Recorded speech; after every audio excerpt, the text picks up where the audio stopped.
இன்னைக்கு மீன ராசியை யூடியூப் நீங்க திறந்தீங்கன்னா மீன ராசியை பத்தி தான் ஃபுல் அண்ட் ஃபுல் முக்காவாசி வீடியோ வரும்.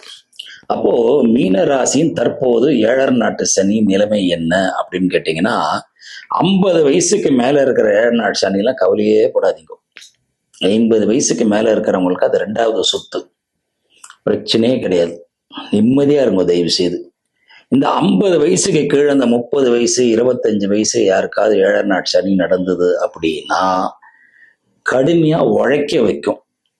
ரொம்ப வேலை ஜாஸ்தியா இருக்கும். அதே மாதிரி கொஞ்சம் ஸ்ட்ரெஸ் ஜாஸ்தியா இருக்கும். பட் மிக கடுமையான வேலை.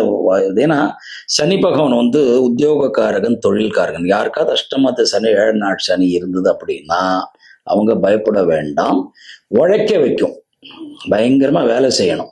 ஸோ 50 வயசுக்கு மேல இருக்கிற ஏழரை நாட்டு சனில தயவு செய்து நிம்மதியா இருக்கும். எந்த பிரச்சனையும் கிடையாது. ராஜயோகம் 50 வயசுக்கு மேலலாம்.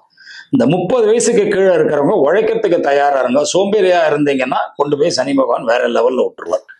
இதுதான் இன்னைக்கு மீன ராசிக்கு உண்டான ஏழரை நாட்டு சனியோட தற்போது நிலைமை. இப்ப அடுத்தது அக்டோபர் மாசம் குரு பயிற்சி. அதாவது குரு அதிச்சாரமா கடகத்துக்கு வரப்போறாரு.